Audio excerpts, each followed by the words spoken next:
પ્રાથમિક તબક્કે શોર્ટ સર્કિટથી લાગેલી આગ જોતજોતામાં વિકરાળ બની ગઈ હતી.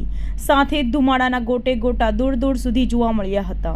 કતારગામ ધારાસભ્ય વિનોદ મોરડિયાના કાર્યાલયમાં આગ ફાટી નીકળી હતી, જેની જાણ થતાં જ ડભોલી ફાયર બ્રિગેડનો કાફલો ઘટના સ્થળે પહોંચ્યો હતો, જેમણે સતત પાણીમારો ચલાવીને આગ પર કાબૂ મેળવી લીધો હતો, જેથી હાશકારાની લાગણી લોકોમાં ફેલાઈ હતી.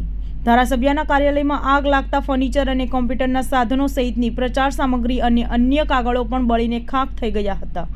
આગ લાગવાનું કારણ અંકબંધ રહેવા પામ્યું છે. જોકે ફાયર બ્રિગેડ દ્વારા પ્રાથમિક માહિતી આગ શોર્ટ સર્કિટને ગણાવવામાં આવી રહી છે. ફાયર ઓફિસરે કહ્યું કે ઓફિસ ખોલતા જ જેવું એસી શરૂ કર્યું કે ધડાકા સાથે આગ લાગી હતી.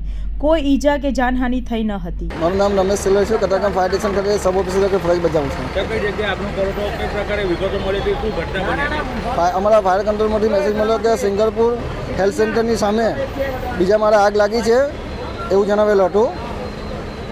પછી અહીંયા આવીને જાણવા મળ્યું છે કે જનસંપર્ક ધારાસભ્યની ઓફિસમાં જ આગ હતી.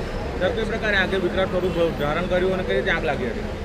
આગનો ઘટના સ્થળે આવીને તપાસ કરતા એવું જાણવા મળે છે કે સવારના ઓફિસ ખોલીને એસી ચાલુ કરતા એસીમાં બ્લાસ્ટ થયો હતો. કઈ રીતે આગ પર કાબુ મેળવ્યો? કેટલી ગાડીઓ ઘટના સ્થળે આવી હતી?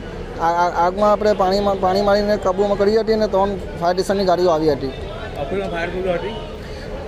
ઓફિસમાં પોર્ટેબલ એક્સટિંગ્વિશર મૂકવામાં આવેલા હતા. કોઈ જાનહાની થયેલ નથી.